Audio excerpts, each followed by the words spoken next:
इलाहाबाद की सबसे अच्छी कोचिंग थी। मैंने वहाँ पे किसी तरह से पिताजी के सहयोग से, भाइयों के सहयोग से कोचिंग कराया कि अगर वो अनेकों महिला के साथ सोया फिर भी तुम सोई, यानी कि अगर प्रताड़ना किया होता तो वही चपरासी कैसे उसको एसडीएम बना दिया? कैसे नहीं चल रहा? क्या वो कहेगी तभी? वो तो कह रही है, मुस्कुरा रही है। वो क्यों नहीं अभी तक बोली कि हम ऐसा नहीं किए हैं? वो क्यों, उसका प्रूफ नहीं? वो कैसे, अच्छा वो कैसे पाई गई रूम में दूसरे के साथ? वो कैसे होटल में पाई गई है? इसका आपके पास जवाब? क्यों? एसडीएम बनाने वाला चपरासी है, मान लिया हम कि एसडीएम बनाने वाला तो चपरासी है ना, उसको आप यहाँ बनाइएगा, यहाँ रखिएगा, ना कि यहाँ रखिएगा। किसी के भरोसे को तोड़ना तुम्हारा अधिकार नहीं, ब्रीच ऑफ ट्रस्ट तुम्हारा अधिकार नहीं, किसी को जिंदगी को बर्बाद करना तुम्हारा अधिकार नहीं। करो तुम अपने जिंदगी में जितनी अय्यासियां कर सकते हो, लेकिन under IPC 497 is punishable offence जो एसडीएम की है वो लॉ के श्रेणी में भी अपराध है। अब जो आदमी इसके साथ सो रहा है, क्या लगता है वो इसको सही समझ रहा होगा क्या?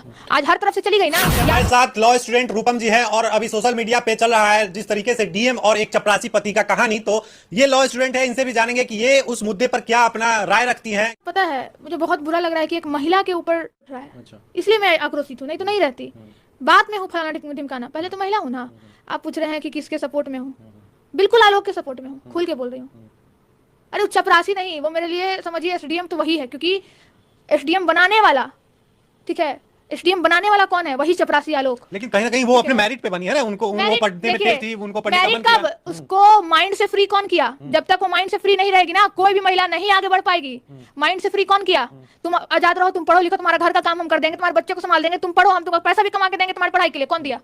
मैं जो सपोर्ट कर रही हूँ वो आलोक का कर रही हूँ, चूंकि आलोक सही है। इसने वो काम किया जो बड़े बड़े मर्द भी नहीं करते। अरे कितना विधायक है, कितना विधायक पढ़ा लिखा है, जाके घर में उसका देख लीजिए कितनी बीवी और बेटा बेटी पढ़ा लिखा है। नहीं है, भले अपने विधायक जितना रह जाए, ठीक है, लेकिन ये चपरासी जो है, ये नाम का चपरासी है, लेकिन मेरे लिए तो एसडीएम का जो पोस्ट है वो इसके लिए है। लेकिन जो आरोप है, अब लोग जो कह रहे हैं कि मतलब आलोक मौर्य कहीं ना कहीं प्रताड़ना करता था, मारपीट करता था, इसलिए पत्नी जो है किसी और के साथ अवैध संबंध बनाई। तो उस बीवी के लिए वो कमा के पैसा लाके उसको नहीं देता, उसको एसडीएम नहीं बनाता।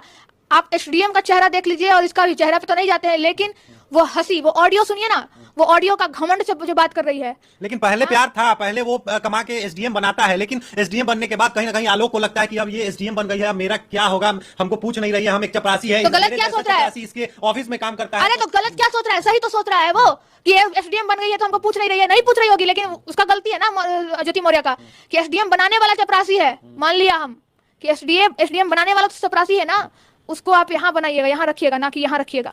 आपको रंगे हाथ पकड़ा गया, जैसा कि पिछले मीडिया ने भी बताया कि उसको रंगे हाथ पकड़ा गया है होटल में। अगर वो लड़की सही होती तो कभी कहीं ना कहीं जो इसको आलोक को जरूर मीडिया ट्रायल में गलत ठहराती कि इसको भी हम देखें। कहीं सुने हैं? कहीं बोली है? क्यों? लेकिन एक पुरुष जो है अनेकों महिलाएं के साथ जब संबंध बना सकता है, अनेकों गर्लफ्रेंड रख सकता है, अनेकों वो रख सकता है, वो अलग मैटर है। यहाँ मैटर नहीं, यहाँ मैटर क्या है? महिला क्यों? यहाँ मैटर रखो ना भाई, लेकिन किसी के भरोसे को तोड़ना तुम्हारा अधिकार नहीं, ब्रीच ऑफ ट्रस्ट तुम्हारा अधिकार नहीं, किसी को जिंदगी को बर्बाद करना तुम्हारा अधिकार नहीं। करो तुम अपने जिंदगी में जितनी अय्यासियां कर सकते हो, लेकिन किसी की जिंदगी को बर्बाद करके वो अय्यासी करना, तो वो अय्यासी नहीं, वो बर्बादी है। एक घर को महिला बसाती भी है और उजाड़ती भी है। मतलब आप लॉ स्टूडेंट होने के बाद जो है इसको इस तरीके से देख रही हैं कि मतलब अगर किसी और के साथ संबंध बनाना था। Under IPC 497 is punishable offence जो एसडीएम की है वो लॉ के श्रेणी में भी अपराध है। मतलब पहले उनको कहीं ना कहीं डाइवोर्स लेना चाहिए था, उसके बाद इस तरीके exactly? जो भी करना था। आप डाइवोर्स लेती? डाइवोर्स क्यों नहीं लिया? चपरासी है ना, डाइवोर्स लेती, लेकिन कब? वो नहीं ले सकती थी ना, क्योंकि रीजन है ना। जो आदमी इसके साथ सो रहा है, क्या लगता है वो इसको सही समझ रहा होगा क्या? आज हर तरफ से चली गई ना। या तो उसको उस पर क्या बोलूं, बहुत बड़ा सवाल उठता है, बहुत बड़ा। ये मैं नहीं उठा रही हूँ, यही सवाल खुद में एक सवाल उठा रहा है कि अगर वो अनेकों महिला के साथ सोया फिर भी तुम सोई, यानी कि पैसा का खेल तो नहीं? कहीं लेवल का खेल तो नहीं? 12 साल जिनका शादी हुआ हो गया, जो 2 बच्चे की माँ है, वो इतना बड़ा धोखा। माँ अपनी बेटियों को समझाती है, बेटा लड़का अच्छा नहीं होता है, कहते हैं ना, माँ लोग समझाती है, नहीं रात को नहीं जाना, इधर नहीं जाना, उस लड़का से दोस्ती मत करो, उस लड़का से दोस्ती करो नहीं करो। ये माँ क्या समझाएगी? माँ तो खुद गलत है। शोषण किया गया, उसको रोकने का काम करना है, बढ़ावा देने का काम नहीं करना है। हम कुछ भी बोल देते हैं, नहीं कुछ नहीं बोलना है। लेकिन लोग तो कह रहे हैं कि रूपम जी जो है लड़की होके भी लड़की का विरोध कर रही हैं। जी नहीं, लड़की होकर भी लड़की का विरोध नहीं कर रही हूँ। एक लड़की, एक जागरूक युवा होकर गलत का मैं विरोध कर रही हूँ। मैं जागरूक युवा हूँ। लेकिन अभी तक प्रूफ तो नहीं ना हुआ है कि एसडीएम ही गलत है। तो कैसे निलंबित हो गई? निलंबित हो गई है क्योंकि उन पे इल्जाम लगा, इसलिए निलंबित किया गया है। उनको नौकरी से बर्खास्त तो नहीं किया गया है। देखिए, प्रूफ करना ना करना वो तो न्यायालय का काम है, ये काम है न्यायालय का। न्यायालय में जाएगा मामला, देखा जाएगा। लेकिन मैं आपको बता दूं कि अगर ऑफेंसेस जो उन पे चार्जेस लगने वाले हैं या लगे हैं या जो भी है, अगर किसी भी सिविल सर्विसेज पे अगर उन पे ऐसा कोई एलिगेशन लगता है और वो सिद्ध हो जाता है तो उनको बाकायदा निलंबित किया जाता है। अगर प्रूफ हो गया कि वो इस क्राइम में जो उन पे चार्ज लगा है वो सही चार्जेज है, वो सिद्ध हो चुका है और उनको पनिशमेंट भी मिल गया है, तो वो वहां से डिस्क्वालीफाइड हो जाएंगे। तो यही प्रोसेस एसडीएम के लिए भी यूज होगा। मतलब आपका कहना है कहीं ना कहीं एसडीएम को निलंबित कर दिया गया है, इसी से मतलब वो सिद्ध हो गई कि वो मतलब सिद्ध नहीं हो गई, सिद्ध इससे हो रही है कहीं ना कहीं। ये मैं सिद्ध करने वाली कौन, मैं सिद्ध नहीं कर रही, मैं उस प्रूफ के द्वारा कह रही हूँ जो प्रूफ दिख रहा है। मीडिया ट्रायल जो चल रहा है अभी, तो अभी ये भी दिख रहा है, मतलब लोग कह रहे हैं, देखिए चैट देखिए, वो दिख रहा है, लेकिन प्रूफ अभी ये भी दिख रहा है, लोग कह रहे हैं, तरह तरह का वीडियो चल रहा है कि आलोक मौर्य जो है एसडीएम साहिबा के साथ मार पिटाई करता था। हो सकता है कि ये उससे लड़ाई झगड़ा होता हो, प्रताड़ना की जाती थी। अगर प्रताड़ना की जाती तो कैसे वो उसको बना दिया? बनाने कैसे नहीं, अगर प्रताड़ना किया होता तो वही चपरासी कैसे उसको एसडीएम बना दिया? कैसे वो दिखा रहा है कि देखिए हम एक मिनट देखिए कि हम जो है ये इसको पढ़ाए हैं, ये सर्टिफिकेट, ये सारा पढ़ाई मेरे द्वारा पढ़ाया है, एसडीएम बनाया, ये सही है, लेकिन एसडीएम बनने के बाद जो है मार पिटाई कहीं ना कहीं प्रताड़ना की जाती है। आपको लगता है कि एक एसडीएम पे हाथ कोई उठा देगा?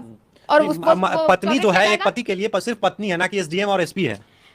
वो पत्नी तो ऐसा नहीं मान रही है कि हम पत्नी और पति हैं, नहीं, वो मान रही है कि हम एसडीएम है और ये चपरासी है। वो तो मान ही नहीं रही है। उन्होंने तो कहीं कहा नहीं है ऐसा, उन्होंने नहीं ऐसा उन्होंने कहीं कहा ही नहीं है। अरे उसका ऑडियो से पता नहीं चल रहा है क्या? वो कहेगी तभी, वो तो कह रही है, मुस्कुरा रही है। वो क्यों नहीं अभी तक बोली कि हम ऐसा नहीं किए हैं? वो क्यों, उसका प्रूफ नहीं, कैसे, अच्छा वो कैसे पाई गई रूम में दूसरे के साथ? वो कैसे होटल में पाई गई है? इसका आपके पास जवाब? क्यों पाई गई? दूसरे के साथ सो रही है। अपना पति तुम्हारा है ना भाई, तुम्हारा बाल है, पति मार पिटाई करेगा तो फिर कोई भी महिला डाइवोर्स ले लो, डाइवोर्स लो, कंप्लेंट फाइल करो। इतना सारा प्रोविजन है, इतना सारा लॉ है, उसके फाइल की हुई है, उसके लिए फाइल की हुई है। उनका तो ऑडियो वायरल हो रहा है जिसमें कह रही है कि तुमसे हमको डाइवोर्स चाहिए, लेकिन ये अड़ा हुआ है जित पे आलोक मौर्य। आज क्यों पड़ा? पहले अगर गंजेड़ी नशेड़ी होता ना भैया, गंजेड़ी नशेड़ी अगर होता, मान लिया हो गया, तो मैं उस गंजेड़ी को भी सलाम करती हूँ क्योंकि उसने पढ़ाया, एसडीएम बना दिया। अब सोचिए, ये चपरासी की जो बात कर रहे हैं ना, मैं बार बार इस चपरासी का नाम चपरासी इसलिए ले रही हूँ क्योंकि एक घर को जो है ना या फिर किसी भी ऑफिस का सुरक्षा करने में सबसे बड़ा भाग चपरासी का होता है। लेकिन ये भी भाग है कि कहीं ना कहीं औरत को अलग जाने का कारण बनता है कि चपरासी अनपढ़ जो चपरासी है, इसको उतना समझ नहीं है, उतना पढ़ा लिखा नहीं है, जिससे एसडीएम लड़की को अपने साथ में रखकर खुश रख सके। उसको पता था कि हम ना इतना नहीं पढ़ पाएंगे, तभी तुम चपरासी, क्यों ना इस टैलेंट को हम और आगे बढ़ा दे। उसी को आगे बढ़ा दिया वो कि लो तुम ही पढ़ो, तुमको पढ़ने का ललक है। उसको हैंडल नहीं कर पाया है ना, उसको हैंडल ये क्या नहीं कर पाएगा? वही इसको हैंडल नहीं कर पा रही है क्योंकि ये एसडीएम हो गई है। तो चपरासी के ऊपर जो है ना पलड़ा भारी पड़ गया, एसडीएम का ठप्पा। यहाँ पे लिखा गया चपरासी और उसके ऊपर लिखा गया कि हम एसडीएम है। तो पति एसडीएम, यहाँ पति पत्नी तो दूर है, छोड़िए हटाइए, यहाँ टाइटल भी देखिए, एसडीएम पत्नी ने धोखा दिया चपरासी पति को, यही हो रहा है। और उन लड़कों को क्या कहना चाहिएगा, उन पतियों को क्या कहना चाहिएगा जो मतलब अपनी पत्नियों को, जो पटना में पढ़ रही हैं, दिल्ली के मुखर्जी नगर में पढ़ रही है, जो बीपीएससी यूपीएससी की तैयारी कर रही है, प्रयागराज से अभी 137 महिलाओं को जैसे पति जो है वापस बुला लिए। एक बक्सर की महिला जो है थाने में पहुंच गई है कि केस करने पहुंच गई है बक्सर थाने में कि मतलब मेरा पति जो है हमको बुला लिया है, पढ़ने नहीं दे रहा है। नहीं, ऐसे पतियों को हाथ जोड़ के रूपम अपील करती है, महिलाओं को पढ़ने दीजिए। हर महिला एक जैसी नहीं होती है, वो आप पे भरोसा करती है, आपको अपना जीवन सौंप देती है, जीवन का तन मन धन सब कुछ सौंप देती है, वो पढ़ना चाहती है, पढ़ने दीजिए। मैं आप जो लोगों से हाथ जोड़ के अपील करती हूँ, आपकी बीवी, आपकी पत्नी, आपकी बेटी पढ़ जाती है तो नाम आपका ही होगा। बाकी कर्म प्रधान अगर आप सही रहोगे तो आपकी बीवी भी सही रहेगी। आप भी उस काबिल बन के दिखाओ जो आपकी बीवी बनना चाहती है। देखिए हमारे साथ अभी लॉ स्टूडेंट रूपम जी थी और सोशल एक्टिविस्ट भी हैं, तो कैसा लगा ये खास बातचीत और कैसा लगा एसडीएम